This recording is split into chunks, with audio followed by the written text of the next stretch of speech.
Um, I wanted to look at Genesis chapter 2, I believe.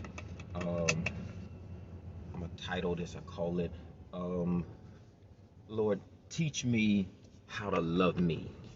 Teach me how to love me. I want to come from different perspective when we look at the story of Adam and Eve. I think that there's a lot in those first few chapters of the Bible that I think we forfeit. Um, Not really so much the influence, but because we in our mind say that we know it, right? Um, and I think a second look is always good. Um, I look at that and I realize something. Um, when God comes to the conception that it's not good for man to be alone, I notice that the man has an assignment.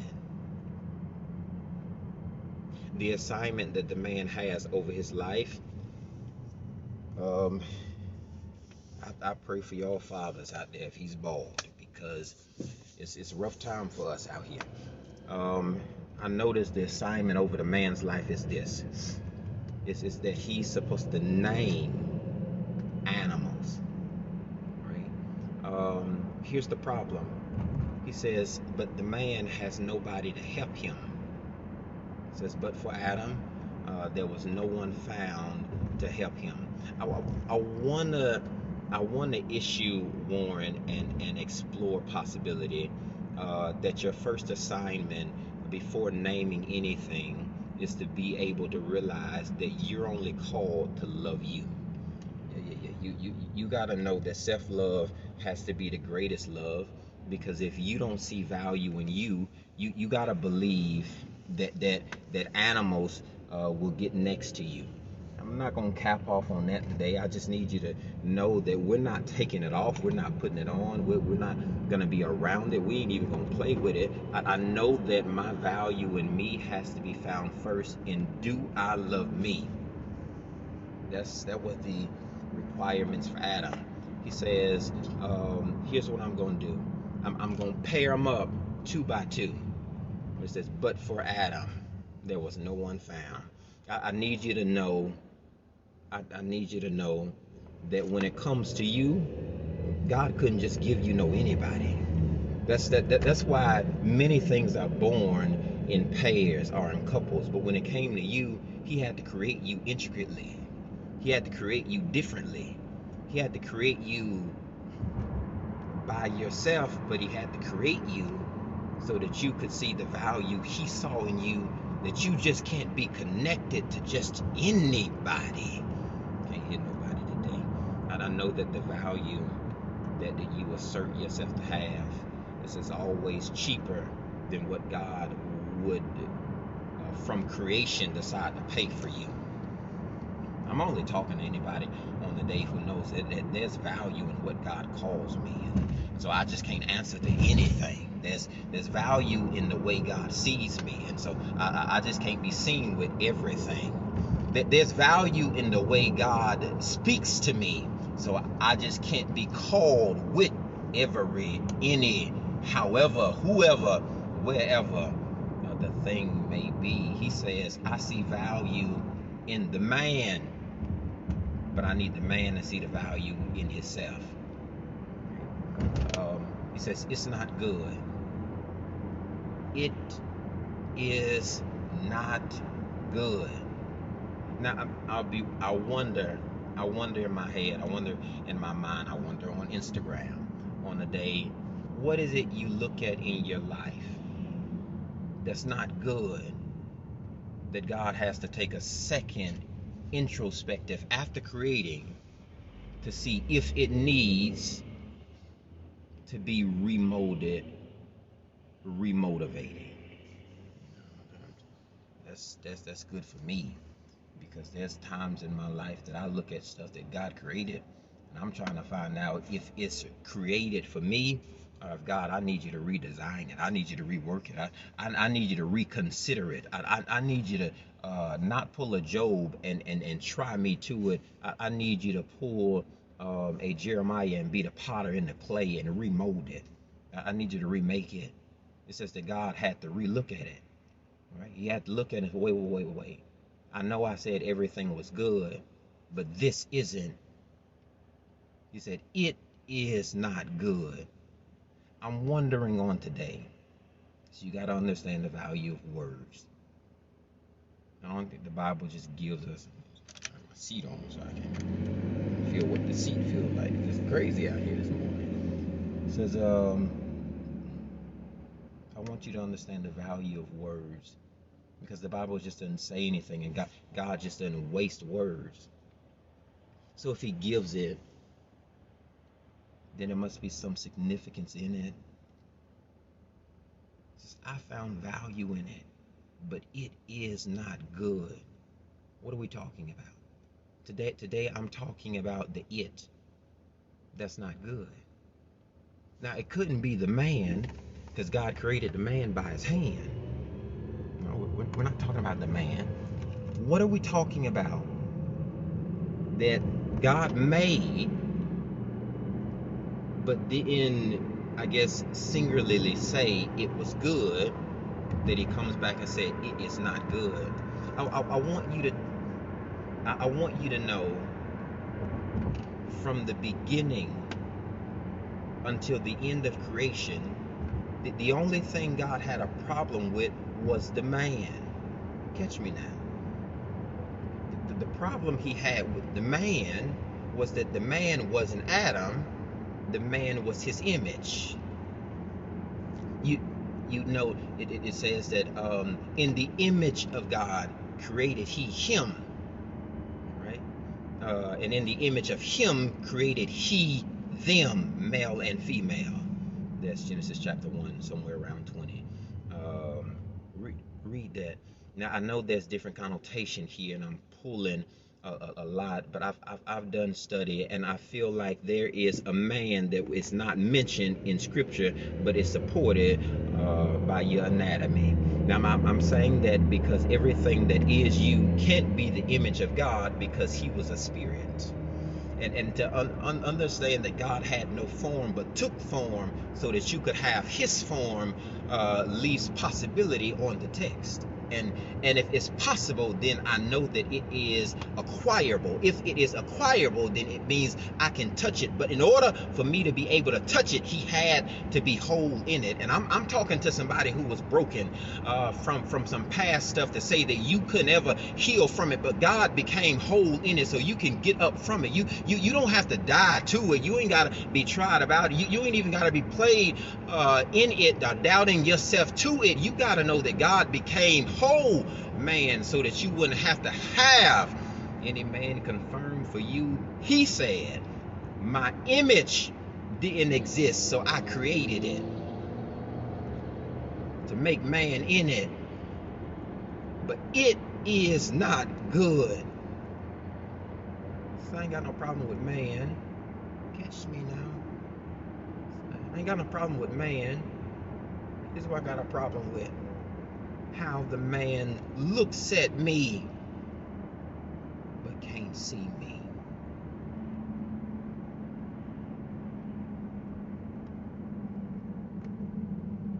God, he said, how do you look at him? How do you look at him and can see the pure power of God and still not believe God? So how do you look at him and not understand him? How do you look at him, see all that he's provided for you to come through, and you still doubt him? Don't really believe him. Not really sure of him. Don't want to testify of the goodness that he bestowed on you from him. How can you look at him and not find value in him when he's the only reason you have value to look at him to begin with?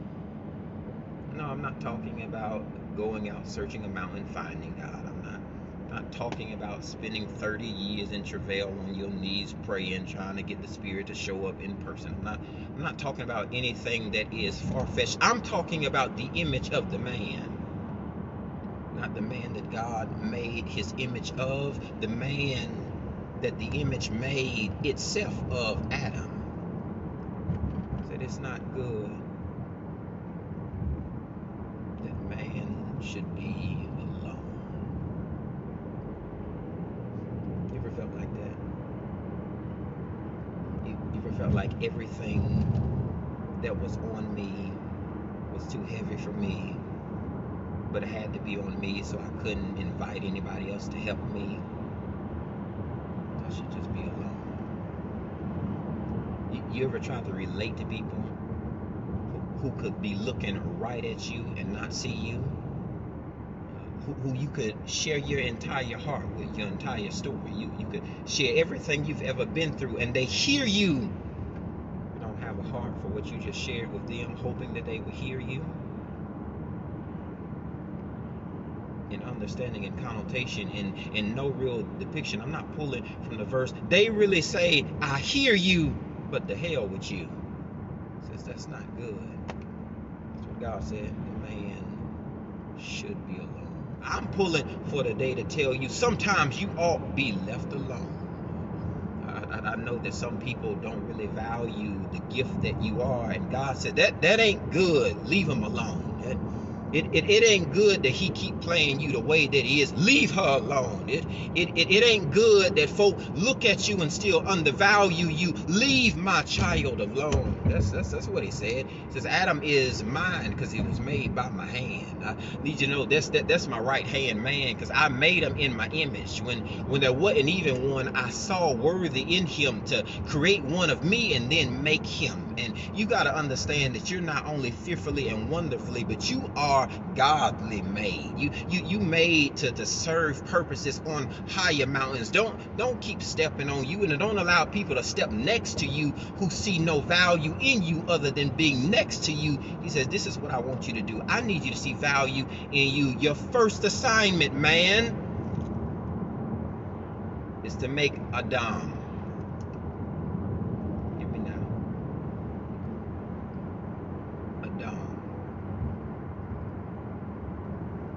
I need you to make Adam, which is the first. It's unisex.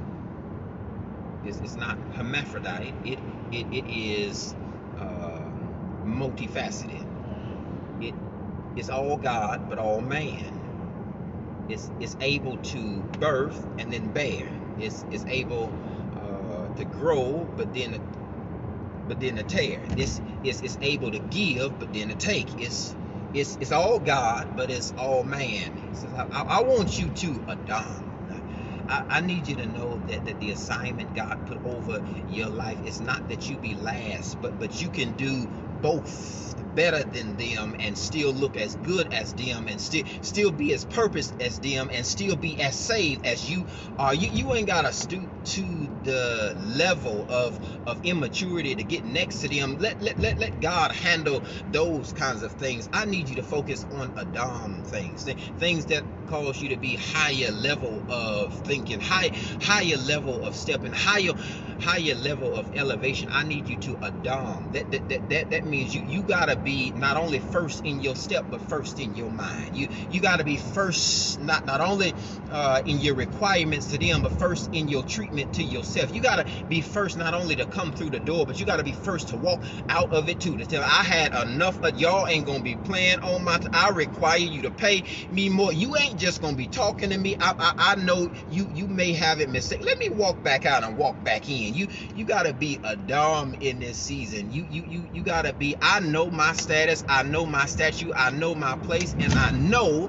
my selective grace, that everything that was called of me first is that I love me in my personal space. That's what he said. It's not good that Adam be with these people. It ain't good that he to be alone by himself. I need you to find value so much in you that you don't hoard it, you distribute it. Man, show Adam how to love you. Listen to me. Before I require it from anybody connected to me. Jay, I require you to love me. I know it seems crazy because it seems like it's in third person, but how many times do you see Jesus saying the Son of Man? How many times are you upset with yourself and you say, I knew I should have done better. Jay knew better. You put your name there, insert your status there, insert your stipulation, whatever it takes for you to get this connotation to understand today that God looks at you and require of you to not be good, but Adam love you. So we don't wage wars in the spirit, whether weigh with whether it's good or it's bad. Do you love you? Do you see value in you like I created you? Do you love you? Do you see the significance in who I created you? Do you love you? My prayer today for anybody listening, my prayer today for anybody hoping, my prayer today for anybody wishing, my prayer today for anybody searching, my prayer for anybody trying to find it and not sure how you can keep hold of it. Prayer for you today is that you see value in you, not as the world would paint you, but how God adorned you, created you,